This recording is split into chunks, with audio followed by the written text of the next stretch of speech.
નમસ્કાર વિદ્યાર્થી મિત્રો, હું છું પીએમ સર. શ્રી ગણેશ ક્લાસીસમાં દરેક વિદ્યાર્થીનું સ્વાગત છે. વિદ્યાર્થી મિત્રો, તમારા પેપર છે ખૂબ જ સારા જતા હશે. આઈ હોપ કે આશા રાખું છું. અને હા, તમારી જ્યારે કોમેન્ટ હોય છે તો કોમેન્ટ મેક્સિમમ જો તમારી ઝાઝી હશે તો તે પ્રમાણે આપણે આ વિડીયો છે એ તમને રિક્વાયરમેન્ટ બેઝ ઉપર તમને આઈએમપી પ્રોવાઈડ કરવામાં આવશે. તો વિદ્યાર્થી મિત્રો, હવે જે તમારા એક્ઝામમાં લાસ્ટ પેપર છે, એટલે કે કાલે સવારે તમારું લાસ્ટ પેપર છે અને જે સબ્જેક્ટનું નામ છે એન્ટરપ્રિન્યોરશિપ ઇન્ડસ્ટ્રીયલ મેનેજમેન્ટ એટલે ઉદ્યોગોને લગતા તમારે આમાં ક્વેશ્ચન પૂછાશે, જે ખૂબ જ ઇમ્પોર્ટન્ટ હોઈ શકે છે. પણ તે માટે પહેલાં એક વિદ્યાર્થી મિત્રો વાત કહું છું કે let's join hands make the society be educated. આપણો એક જ હેતુ છે કે આવો હાથ સે હાથ મિલાય સમાજ કો શિક્ષિત બનાએ.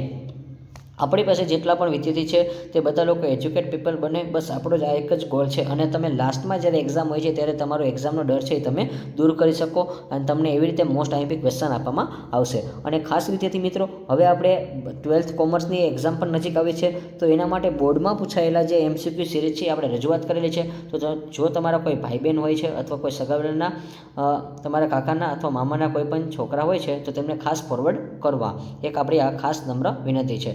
અને જે વિદ્યાર્થી મિત્રો આપણી ચેનલ પર ફર્સ્ટ ટાઈમ આવે છે તો આ ચેનલને ફટાફટ તમે સબસ્ક્રાઇબ કરી દેજો, કારણ કે બીકોમ સેમ 1ને લગતી વિગત સેમ 1થી લઈને સેમ 6 સુધી તમને સંપૂર્ણ માહિતી આમાં જોવા મળશે. અને હા, ત્યાર પછી તમે આગળ જો માસ્ટર કરશો તો માસ્ટરના પણ તમને આઈએમપી વિડીયો આ યુટ્યુબ ચેનલ ઉપર જોવા મળશે. તો આ એક યુટ્યુબ ચેનલ એવી છે કે તમને કોલેજને લગતું સંપૂર્ણ ગાઈડન્સ આપે છે અને આ સંપૂર્ણ મોસ્ટ ઇમ્પોર્ટન્ટ ક્વેશ્ચન છે એ તમને આપી શકે છે અને લાસ્ટમાં તમારે કોઈ જાતનો ડર રાખવાનો છે નહીં. તો વિદ્યાર્થી મિત્રો, આપણે ક્વેશ્ચનની શરૂઆત કરી. Explain the function of entrepreneurship. ઔદ્યોગિક સાહસિકતાના કાર્ય સમજાવો. તો વિદ્યાર્થી મિત્રો, આ કાર્ય છે ખાસ તમારે એકવાર જોઈ લેવા. પરંતુ વિદ્યાર્થી મિત્રો, કે આમાં જે હું ક્વેશ્ચન બોલું છું તમે ખાસ નોટ ડાઉન કરજો. હું જે ક્વેશ્ચન કહું છું એ એક લખી લેજો, બુક કાઢજો, ઓપન યોર બુક્સ અને રાઇટ બુક્સ. તમારે પેનથી લખવાનું ચાલુ કરો. Explain the importance of entrepreneurship. શું બોલું છું વિદ્યાર્થી મિત્રો? Explain the importance of entrepreneurship એટલે કે ઉદ્યોગ સાહસિકતાના મહત્ત્વ સમજાવો.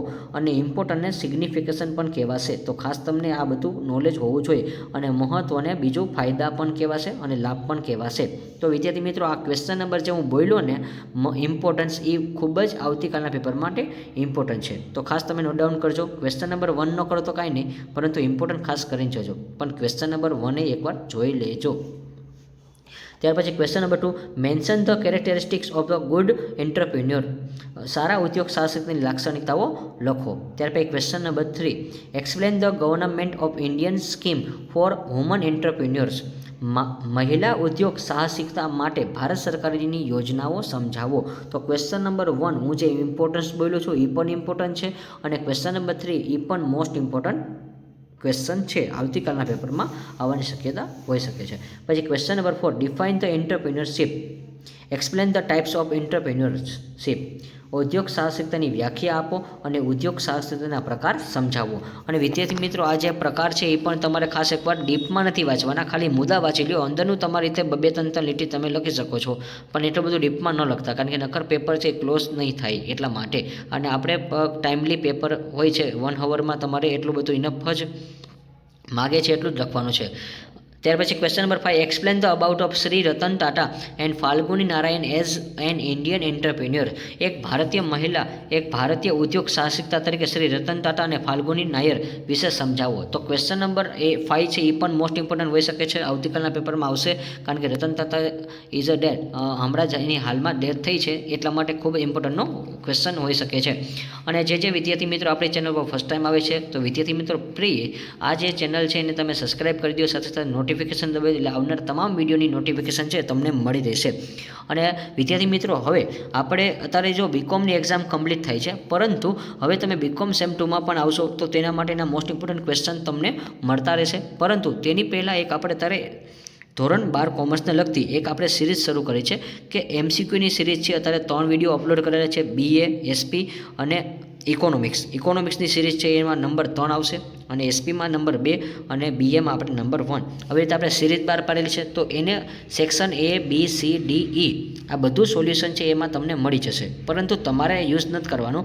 તમારા કોઈ નાના ભાઈ બહેન હોય છે અથવા આજુબાજુમાં કોઈ વિદ્યાર્થીઓ રહેતા હોય છે ધોરણ 12ને લગતા, તો એવા વિદ્યાર્થીઓને ખાસ આ ચેનલને ફોરવર્ડ કરવી એટલે જેથી કરીને તમને જો આવી રીતે આઈએમપી મળે છે તો એને પણ આવી રીતે આઈએમપી મળી રહેશે અને હા તે પણ આપણે એને પણ ગેરંટી સાથે પાસિંગ સુધી પહોંચાડશું કારણ કે આજના સમયમાં એને પણ 20 MCQ આવી ગયા છે એટલા માટે જે તમારે પેપર સ્ટાઇલ હતી સેમ તે લોકોને પણ એ જ પેપર સ્ટાઇલ છે તો ખાસ તમારા આજુબાજુમાં કોઈ રહેતા હોય મામાના અથવા કાકાના છોકરા એને પણ આપણા જે ઇમ્પોર્ટન્ટ વિડીયો છે જે આપણે હેતુલક્ષીની જે સિરીઝ બનાવેલી છે તેને ખાસ ફોરવર્ડ કરવી અને તેમને ખૂબ જ યુઝફુલ થશે ત્યાર પછી question number 7 what is a LLC limited liability company describe the advantage and disadvantage મર્યાદિત જવાબદારીવાળી કંપની LLCના ફાયદા અને ગેરફાયદા સમજાવો તો આ ક્વેશ્ચન વિદ્યાર્થી મિત્રો યુનિક છે તમારા માટે ખૂબ જ ઇમ્પોર્ટન્ટ હોઈ શકે છે અને ક્વેશ્ચન નંબર 6 છે એ શોર્ટનો છે SEDBI અને NSIC તો એ તમારી રીતે એકવાર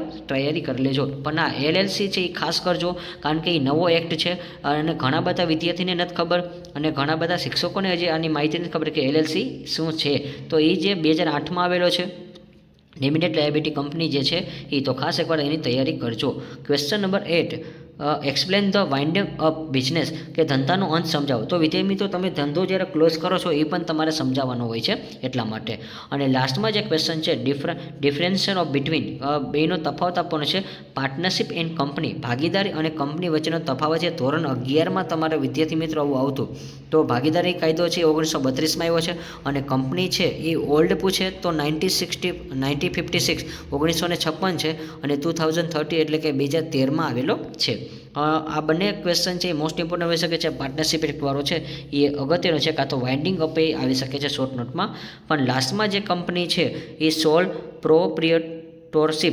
કોઓપરેટિવ એકલ માલિકી અને સહકારી કંપની આ બે વચ્ચે તમારે ભેદ છે એ સ્પષ્ટ કરવાનો છે તો ખાસ તમારે આ જે ક્વેશ્ચન આપેલા છે એમાંથી પણ મેં તમને 5 ક્વેશ્ચન મોસ્ટ ઇમ્પોર્ટન્ટ આઈએમપી આપેલા છે તો આશા રાખું છું કે તમે આ દરેક જે મેં પ્રશ્ન કીધા છે તેની તમે સંપૂર્ણ તૈયારી કરશો અને હા આમાંથી તમને કેટલું નોલેજ મળે છે એ તમારે આમાં કોમેન્ટ બોક્સમાં ખાસ જણાવવાનું છે અને જો તમને વિડીયો પસંદ પડે છે તો પ્લીઝ આ વિડીયોને તમે લાઇક કરો શેર કરો અને સબસ્ક્રાઈબ કરો જેટલા પણ વિદ્યાર્થીઓ છે તેને સંપૂર્ણ માહિતી પહોંચાડો કે BCom સેમ 1ના આઈએમપી છે એ માત્ર શ્રી ગણેશ ક્લાસીસ ચેનલમાં જ જોવા મળે છે અને હા વિદ્યાર્થી મિત્રો હવે તમારી જે સેમ 2ની એક્ઝામ આવશે ત્યારે આપણે ફરી એકવાર પાછા નવા ટોપિક સાથે આપણે મળતા રહેશું ત્યાં સુધી આવજો like this video share this video follow with Ganesh classes